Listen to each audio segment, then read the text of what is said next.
नमस्कार, मेरा नाम अरुण है और आप देख रहे हैं द मूक नायक। आज हमारे साथ राष्ट्रीय लोक दल के वरिष्ठ नेता प्रशांत कनौजिया जी हैं। हम यूपी में जो महिलाओं पे जो अपराधों की घटनाएँ हो रही हैं, उस पे हम बातचीत करेंगे। प्रशांत जी, आपका बहुत-बहुत स्वागत है। धन्यवाद, जय भीम। जय भीम। अभी 14 सितंबर को एक लखीमपुर से एक बड़ी दर्दनाक घटना हुई जिसमें 2 दलित बहनों की निर्मम हत्या कर दी गई बलात्कार के बाद। तो आप और योगी जी कह रहे हैं कि यूपी में जो लॉ एंड ऑर्डर की व्यवस्था बहुत उत्तम है, तो इस बारे में आपका क्या कहना है? देखिए, लखीमपुर का जो मामला था वो तो बहुत मतलब इतना विभत्स घटना मुझे याद है कि उत्तर प्रदेश में बहुत पहले एक बार बदायूं में हुआ था, जिसके बाद पूरा देश पीड़ितों के साथ खड़ा नजर आया। और अब ये मामला देखने मिला कि किस प्रकार दोनों बहनों का बलात्कार करके हत्या कर दिया गया। और जिस प्रकार उत्तर प्रदेश ने पुलिस ने कार्रवाई की, एक इनकाउंटर किया और आरोपियों को अरेस्ट किया। हम तो मांग कर रहे हैं कि भाई इसकी एक सीबीआई जांच हो, ताकि न्याय संगत ऐसा भी ना हो कि उत्तर प्रदेश पुलिस लीपापोती करने के चक्कर में किसी को भी फंसा दे। हम तो चाहते हैं निष्पक्ष जांच हो सीबीआई द्वारा, या किसी हाई कोर्ट के रिटायर्ड जज की अध्यक्षता में एक समिति बने और उत्तर प्रदेश में इस तरीके के मामलों की जांच हो। त्वरित न्याय न्याय नहीं हो सकता, ये बात सबको समझ लेनी चाहिए। ये मैं नहीं कहता, बाबा साहब अम्बेडकर भी कहते हैं कि हम कैपिटल पनिशमेंट के समर्थक नहीं हैं। और ये हमारा कोई राजनीतिक स्टैंड नहीं, ये हमारा आइडियोलॉजिकल स्टैंड है पूरी तरीके से। और मुझे लगता है कि अगर इसकी जांच होगी तो सही आरोपी जो लोग इसमें शामिल हैं, और भी हो सकता है लोग शामिल हों, किसी के शय पर किया गया हो, क्योंकि मार के लटकाना ये एक सामंती सोच का एक परिचायक है। तो इसके पीछे और भी लोग शामिल हो सकते हैं। तो इसकी अगर जांच होगी निष्पक्ष तरीके से तो और भी आरोपी जो अगर इसमें शामिल हैं, कोई अगर बड़ा आदमी इसमें शामिल है तो वो भी सामने आएगा। पहले पार्लियामेंट्री कमेटी की रिपोर्ट आई, उसके बाद एनसीआरबी के 2021 के आंकड़े आए हैं। उसमें भी ये है कि यूपी में जो दलितों के खास तौर से अपराध तो बढ़े ही हैं, दलितों के खिलाफ काफ़ी अपराध बढ़े हैं और खास तौर से कस्टोडियल डेथ बहुत ज़्यादा हो रही हैं। तो उसमें आपके पार्टी का क्या स्टैंड है? देखिए, पहली बात तो इस बात को बहुत सबको समझ लेना चाहिए कि फिल्मों में जो वो सिंघम, चुलबुल पांडे को देख रहे हैं वो आदर्श पुलिस नहीं है। आजकल लोग जो एनकाउंटर कर रहे हैं किसी को सिंघम पुलिस वाला बना रहे हैं। पुलिस का न्याय सच्चा न्याय नहीं हो सकता।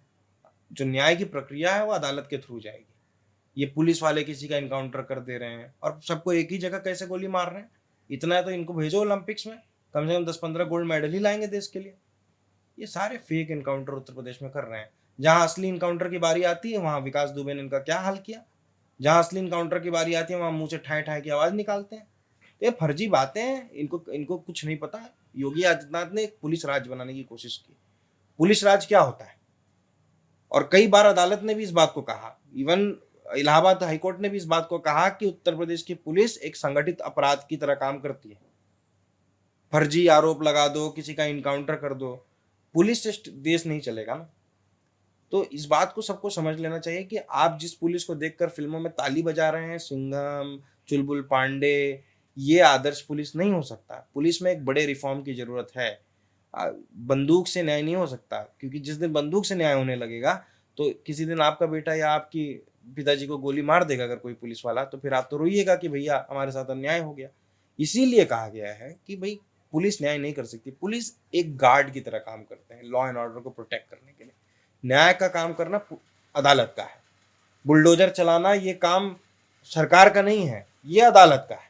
तो अदालत का काम अगर सरकार करेगी तो फिर अदालत क्या मूंगफली छीलने के लिए बनाई गई है क्या? फिर इस्तीफा सारे अदालतों को पुलिस स्टेशन में तब्दील कर दो, अगर वो अदालत का क्या काम है। योगी आदित्यनाथ का फंडामेंटल प्रॉब्लम यह है कि इन्होंने संविधान नहीं पढ़ा।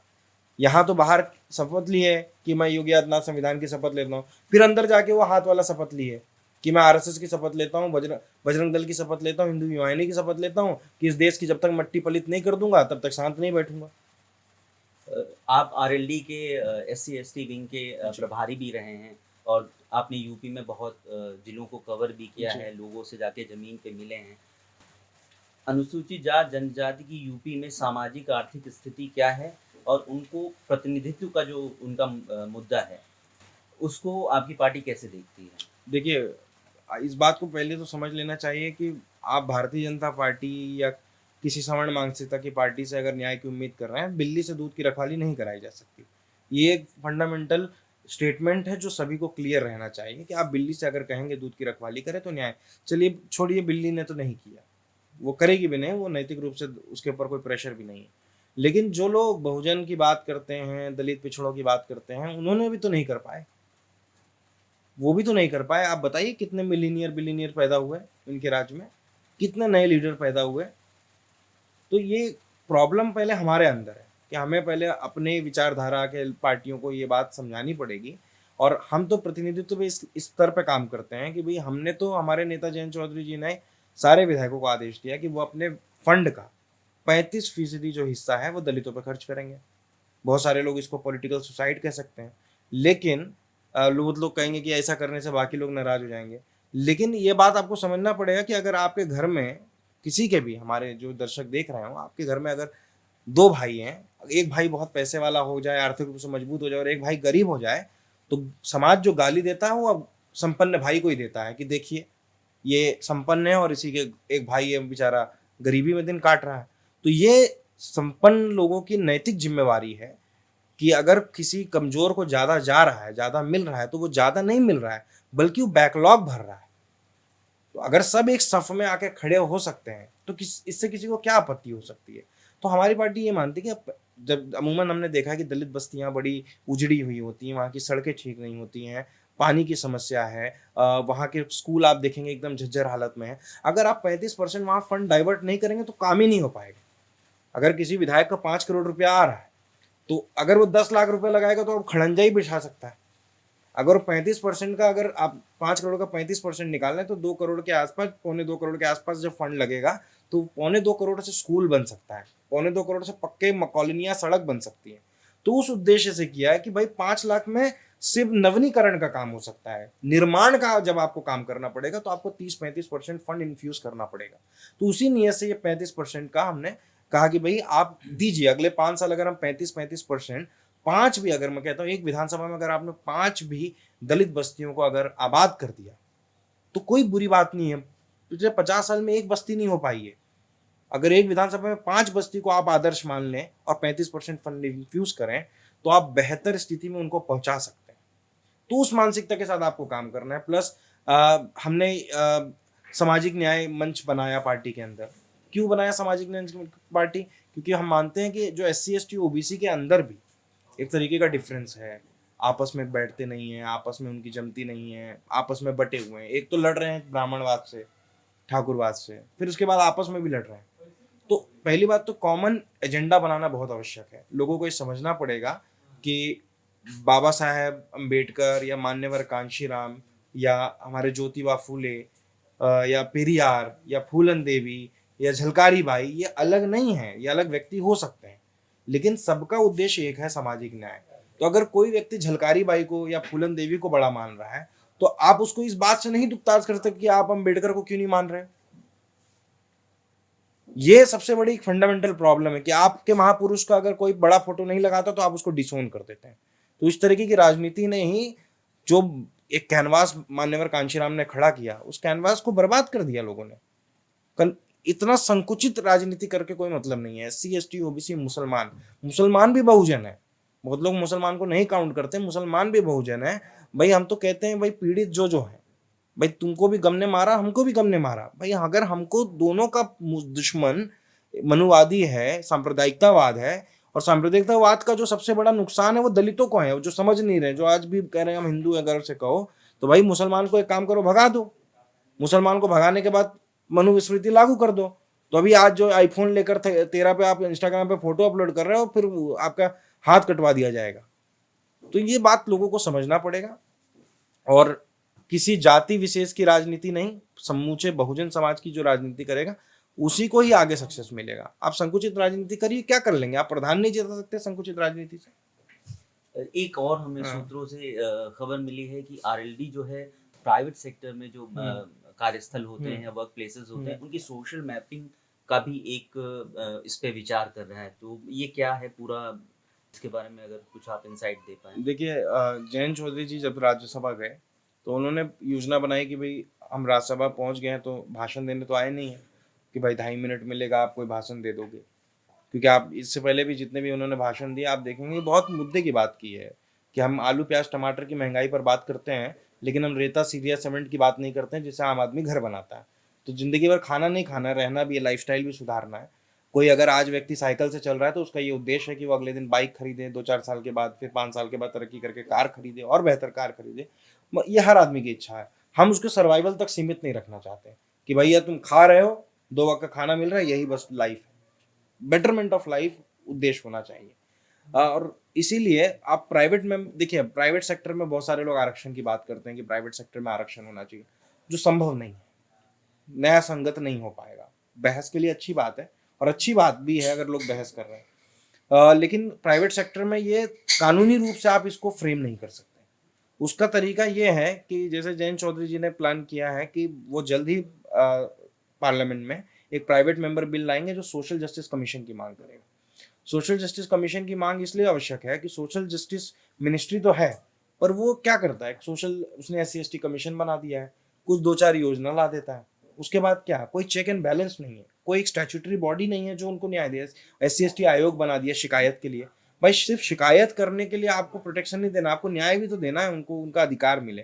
तो सोशल जस्टिस कमीशन हम इसलिए मांग कर रहे हैं कि भाई हम प्राइवेट जो सेक्टर है, कम से कम आप उनको एक डाइवर्सिटी रिपोर्ट पब्लिश करने के लिए कहेंगे साल में एक बार, कि सपोजिटली अगर अडानी है, अडानी ने अगर 1 लाख लोगों को रखा है, तो पता है ना कि 1 लाख लोगों में फर्स्ट लेवल पे कौन सी कम्युनिटी के लोग हैं, सेकंड लेवल पे कौन से लोग हैं, मैनेजरियल पोजीशन में कौन है, आपके बोर्ड में कितने SC ST OBC मुसलमान महिलाएं LGBT कम्युनिटी के लोग हैं। ये अगर डाइवर्सिटी रिपोर्ट आने लग जाए, अगर सभी ऑर्गेनाइजेशन करने लग जाए ये बात, तो एक सोशल, एक मोरल प्रेशर सभी कंपनियों पर बनेगा, जैसे विदेशों में है कि आप ब्लैक्स को अगर नहीं नौकरी पर रखते तो एक तरीके का कैंपेन चलता है आपके यहाँ। तो दलित समाज को भी ये मालूम पड़ेगा ना कि अगर अडानी 1% भी दलित को नहीं अगर एम्प्लॉय कर रहा है, 1% भी OBC को एम्प्लॉय नहीं कर रहा है, 1% भी मुसलमान को नहीं एम्प्लॉय कर रहा है, तो हम अपनी खून पसीने की मेहनत की कमाई अडानी को क्यों दें? हम उसको देंगे ना जो भाई हमारे समाज के लोगों को नौकरियां देगा। तो इससे क्या होगा कि कंपनियों पर एक मोरल प्रेशर होगा कि भाई आपको डाइवर्सिटी पर काम करना है, आप सिर्फ निबंध लिखने के लिए नहीं पैदा हुए कि भारत विविधताओं से भरा हुआ देश है, आपको बल्कि उसको सुचारू रूप से प्रैक्टिकली लागू भी करना पड़ेगा। और सभी ये बात मानते हैं कि डाइवर्सिटी इज ए की ऑफ एफिशिएंसी। आप एक ऑफिस के अंदर 10 ब्राह्मण भर दीजिए, कोई तरक्की नहीं होगी। आप एक ऑफिस के अंदर 1 ब्राह्मण, 1 ठाकुर, 1 दलित, 1 मुस्लिम, 1 महिला, 1 LGBT भर दीजिए, आपकी एफिशिएंसी डबल हो जाएगी। तो एफिशिएंसी के लिए डाइवर्सिटी बहुत मस्ट नेसेसरी है।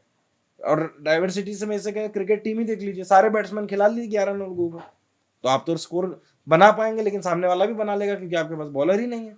तो डाइवर्सिटी से टीम बनती है ना कि 4 batsman, 4 bowler, 2 allrounder, 1 wicket keeper. ये डाइवर्सिटी एफिशिएंसी होती है, की होती है एफिशिएंसी के लिए। उसी समय हमारा समाज, हमारा ऑर्गेनाइजेशन है, आप ऑर्गेनाइजेशन में जितनी डाइवर्सिटी रखोगे उतने पॉइंट ऑफ व्यूज आएंगे, उतने टैलेंट आएगा, सबका अपना एक पॉइंट ऑफ व्यू होता है।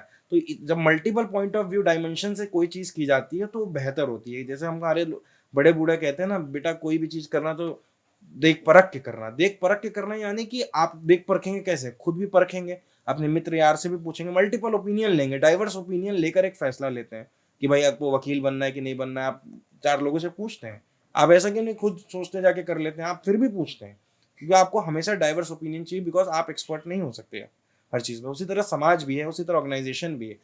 तो हमारा ये उद्देश्य है कि इस बिल के माध्यम से हम इस देश के प्राइवेट सेक्टर को मोर डाइवर्स करें।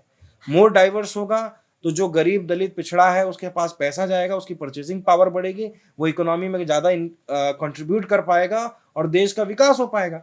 आप बोल रहे हो 4 किलो राशन ले लो घर बैठो, अरे भाई आप उसको इस काबिल बना दो कि वो 40 किलो राशन खरीदे और देश को GST दे, देश के रेवेन्यू में अपना कंट्रीब्यूशन दे। दुनिया का सबसे बड़ा वर्कफोर्स बढ़ सकता है भारत, सबसे बड़ा वर्कफोर्स बन सकता है। लेकिन हमें इस बात को सिखाया कि हमारे गरीब लोगों को गुलाम बना के रखा जाए। तो ये एक फंडामेंटल प्रॉब्लम है इस राइट विंग की पॉलिटिक्स में, इस नियो लिबरल की पॉलिटिक्स में। इसके लिए अम्बेडकरिज्म को लोगों को समझना पड़ेगा। अम्बेडकर को लोगों ने सिर्फ बोला दलित है, अरे भैया लेबर लॉ, आज 8 घंटा नौकरी करते हो आप कंपनी में, वो अम्बेडकर की देन है, नहीं तो 16-16 घंटा खटवाता है आपको कंपनी में।